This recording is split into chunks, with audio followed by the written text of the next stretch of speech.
지금 중동이 발칵 뒤집혔습니다. UAE 국방부가 충격적인 수치를 공식 발표했습니다. 이란이 쏟아부은 탄도미사일 174발, 자폭드론 689대, 총 800발이 넘는 발사체가 두바이를 향해 날아들었습니다. 그런데 더 충격적인 건 그 다음입니다. 탄도미사일 요격률 92%, 드론 요격률 93%, 순항미사일은 단 한 발도 통과시키지 않았습니다. 요격률 100%. 이 숫자를 본 중동의 군사 전문가들이 하나같이 같은 질문을 던지기 시작했습니다. 도대체 어떤 무기가 이걸 막아낸 거냐? 그리고 그 답이 공개되자 중동 전체가 술렁이기 시작했습니다. UAE에는 미국의 패트리엇도 있었고 이스라엘의 에로우도 있었습니다. 그런데 전문가들이 이번 방어의 핵심 전력으로 지목한 것은 따로 있었습니다. 바로 대한민국이 만든 천공2. 그것도 이번이 첫 실전 투입이었습니다. 단 한 번도 실제 전장에 나가본 적 없는 무기가 첫 데뷔전에서 요격률 96%를 기록한 겁니다. 이 소식이 퍼지자마자 중동 각국 국방부의 전화가 한국으로 쏟아지기 시작했습니다. 미 패트리엇보다 뛰어난 성능에 가격은 3분의 1. 전 세계가 지금 이 무기의 이름을 검색하고 있습니다. 오늘 그 이야기를 해드리겠습니다. 이 이야기를 제대로 이해하려면 전쟁의 시작부터 짚어야 합니다.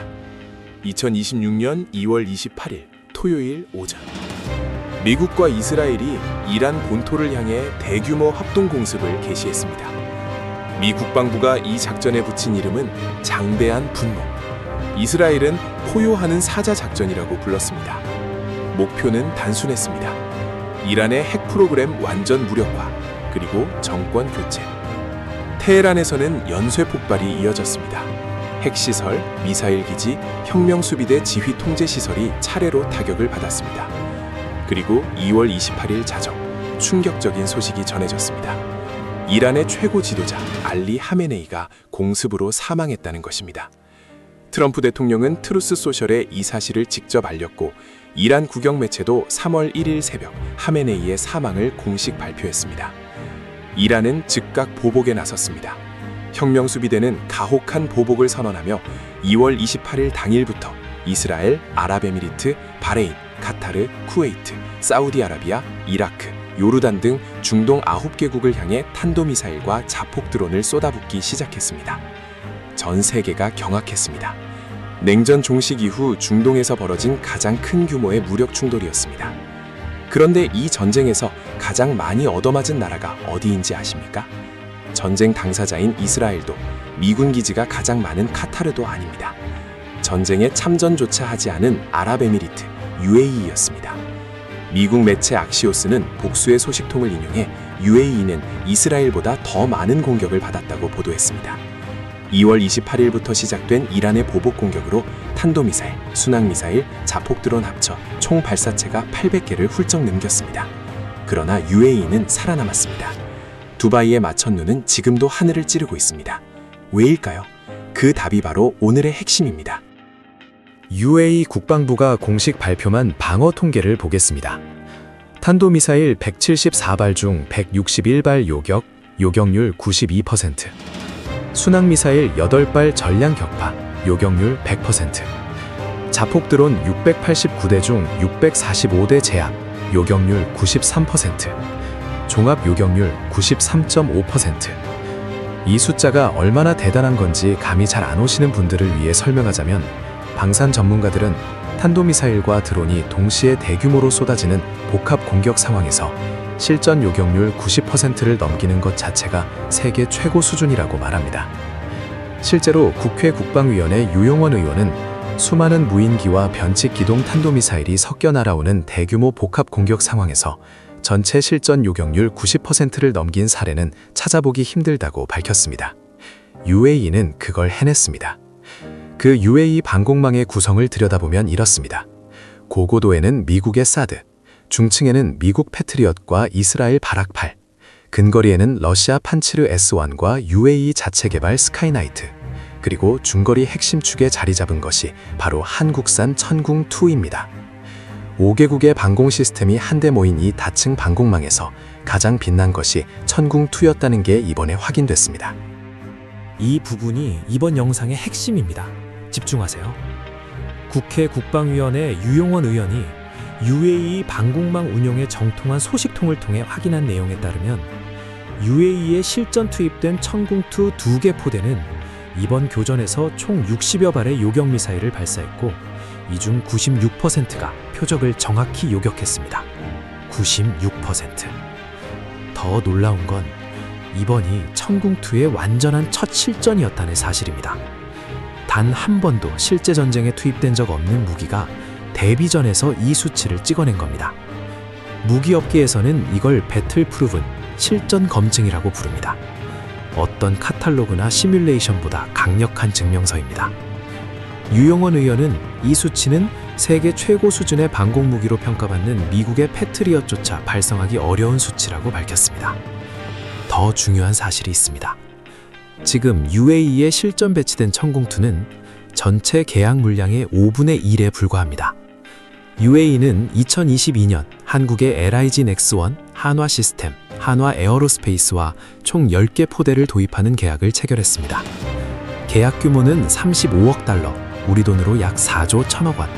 당시 역대 한국 방산 수출 사상 최대 규모였습니다. 그런데 지금 실전에 배치된 건 단 2개 포대. 나머지 8개 포대는 아직 납품 대기 중입니다.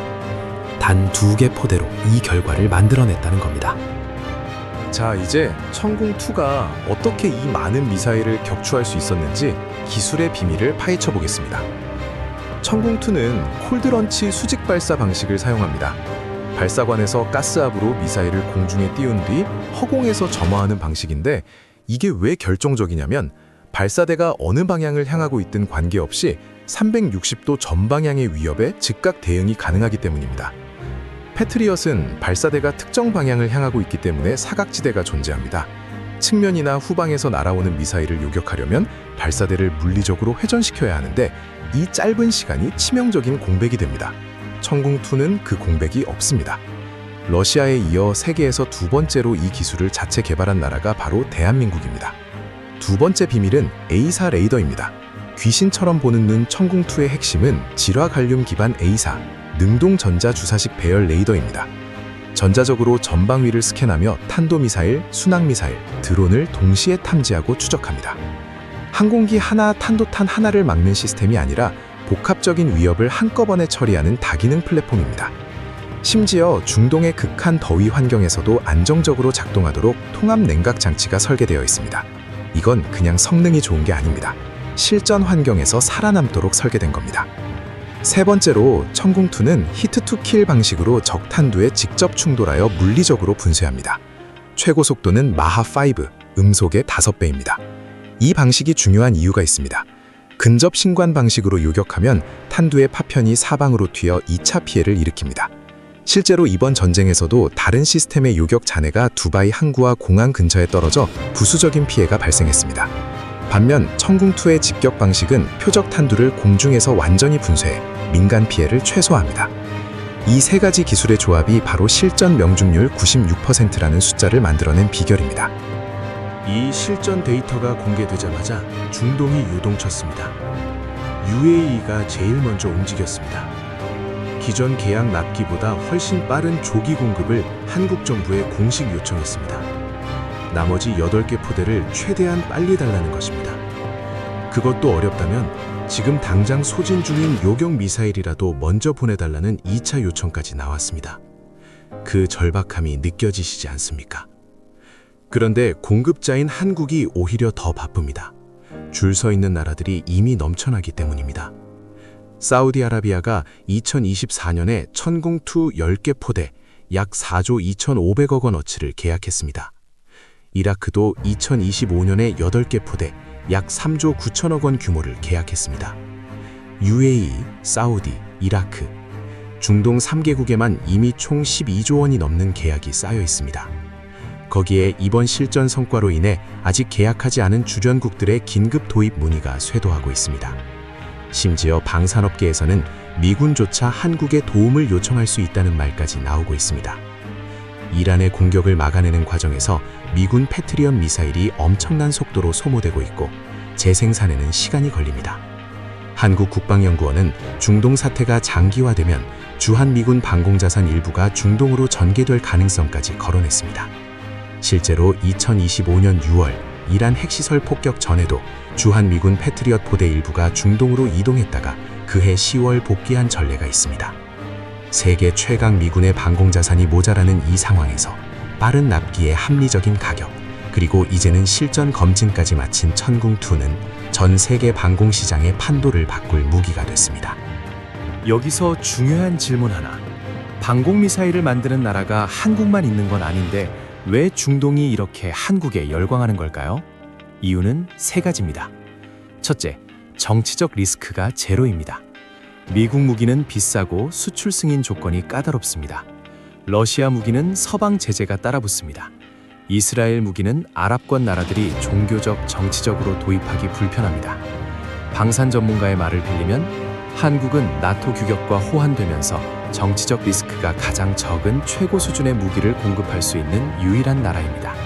둘째, 약속한 납기를 지킵니다. 무기는 필요한 순간에 없으면 의미가 없습니다.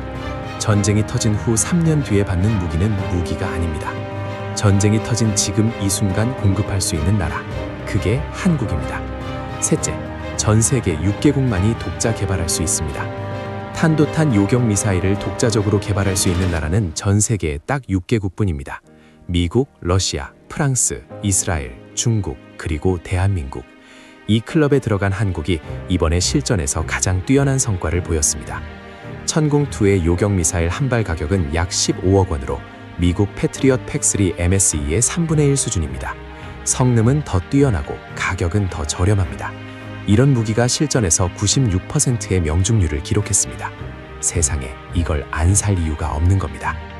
다시 두바이의 그 밤으로 돌아가 보겠습니다. 수백만 명이 사는 도시를 향해 이란의 탄도미사일이 쏟아졌습니다.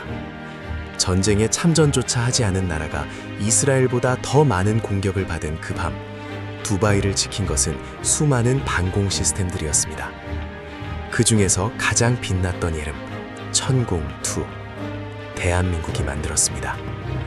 6.25 전쟁의 잿더미 불과 70년, 원조를 받던 나라가 이제는 세계 최첨단 전장에서 가장 신뢰받는 방공 무기를 수출하는 나라가 됐습니다. UAE, 사우디, 이라크에 이미 12조 원어치를 수출했고 이제 전 세계에서 추가 주문이 쏟아지고 있습니다. 개발 막바지에 있는 장거리 요격체계 엘셈에도 이번 천궁2의 성과로 수출 파란불이 켜졌습니다. 이것이 대한민국 방산의 현재입니다. 자랑스럽지 않으십니까? 이 영상이 도움이 되셨다면 구독과 좋아요 부탁드립니다. 알림 설정까지 해두시면 다음 영상도 놓치지 않으실 수 있습니다. 감사합니다.